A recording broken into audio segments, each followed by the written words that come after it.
Η αλήθεια είναι ότι στην αστυνομία είναι πραγματικά πολύ μουδιασμένη.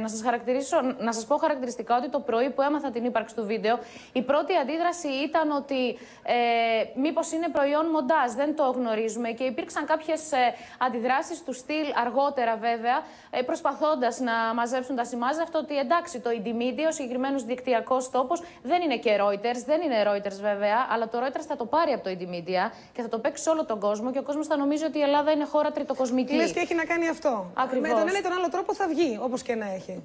Ελπίζω κάποια στιγμή ούτως ή άλλως.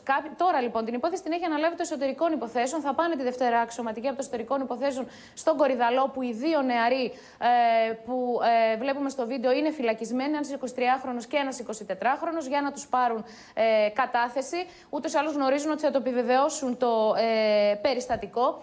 Και επίσης, όπως μας είπε και ο κύριος Δημοσχάκης λίγο πριν βγούμε στον αέρα στο δελτίο, ότι και ο διοικητής τελικά θα τεθεί σε διαθεσιμότητα, ο οποίος διοικητής υπηρετεί στο τμήμα της ασφάλειας Ομόνοιας τα τελευταία 7 χρόνια. Και αν και πέρυσι του είχε βγει μετάθεση, ο ίδιος ωστόσο αρνήθηκε να μετατεθεί, να πάει δηλαδή από το ΑΤΑΦ της Ομόνοιας στο ΑΤΑΦ εξ αρχείων, λέγοντας ότι δεν είναι και ιδιαίτερα καλό αστυνομικό τμήμα. Και φυσικά ψάχνουν να δουν πώς το συγκεκριμένο βίντεο έφτασε μέχρι τη συγκεκριμένη ιστοσελίδα. Προφανώς λοιπόν, πήγαινε από κινητό σε κινητό και κάποια στιγμή κατέληξε και μπορούμε να καταλάβουμε, πήγαινε πραγματικά από κινητό σε κινητό. Δηλαδή, οι πληροφορίες λένε ότι ο συγκεκριμένος αρχιφύλακας το έδειχνε και μάλιστα υπερηφανευόμενος για το κατόρθωμά του. Είπε στους αστυνομικούς στην ασφάλεια που τον κάλεσαν και στη Γάδα ότι δεν το έδειχνε σε κανέναν. Τότε θα πρέπει να δεχτούμε ότι ο ίδιος το έδωσε στο Indymedia. Κάτι που προφανώς δεν έχει γίνει. Η Ρώνα σε ρωτούσε και κάτι ακόμα. Αν οι αστυνομικοί περιμένουν αντίπεινα, δηλαδή αν θα αυξήσουν τις φρουρές στα αστυνομικά τμήματα. Αυτός λοιπόν είναι ένας